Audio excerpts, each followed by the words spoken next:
Hi, it's Tom with Digital Foundry. Monster Hunter Generations, or X as it's known in Japan, is finally out in the West, and we were pretty excited to see what the differences were when playing it on the old and new 3DS. After all, if you cast your mind back to Monster Hunter 4 Ultimate, playing on the new 3DS gave us higher quality textures and texture filtering. It was the same cartridge of course, but you got a clear visual enhancement when playing on Nintendo's newer handheld. And likewise, with Monster Hunter 4 Ultimate, we saw a wide performance difference between the two models, up to a 20 frames per second advantage on new 3DS. In gameplay that often translated to 50 FPS versus 30 FPS, since Monster Hunter 4 Ultimate ran with no frame rate cap at all. But let's return to this new Monster Hunter Generations, and well, there's not much to write home about this time. The quick summary is, all those visual boosts you saw on the new 3DS in the last game are gone, and there's absolute parity between the two handhelds now. Whether you're playing on the original or new model, all textures, geometry, and even detailed draw distances are identical. It's actually a bit of a shame because there's obviously power going untapped on the new 3DS hardware here, something that was put to some use in the last game. So yes, in this case you get the same experience regardless of your chosen handheld.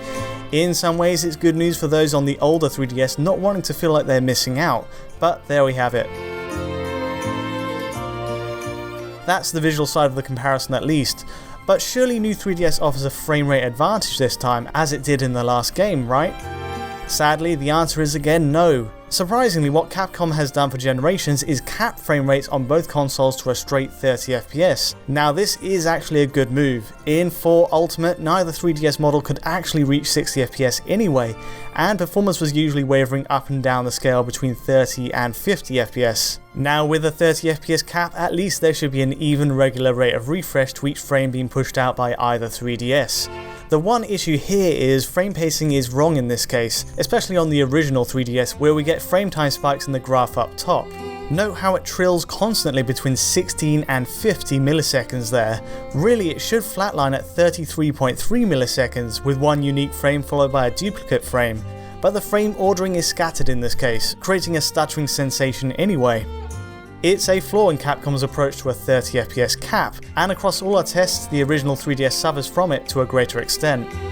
But the good news at least is the game hasn't dipped below 30 FPS in all our tests. Certainly there's big potential for drops once you go multiplayer in later more complex levels, but so far Generations is holding up really nicely in the opening areas. And though it's a shame we can't see the true performance levels of each 3DS model, with the game fixed at this 30 FPS line, it's better this way for playability. All of which leads us to part 3 of our tests, loading times. Now this is an area where there's a clear advantage on new 3DS, at times chopping off around a third of the wait when moving between areas. For example, starting a new game takes 6 seconds compared to the 10 seconds on the old 3DS, and departing from the home hub area takes 8 seconds on new 3DS next to the 12 on the original hardware.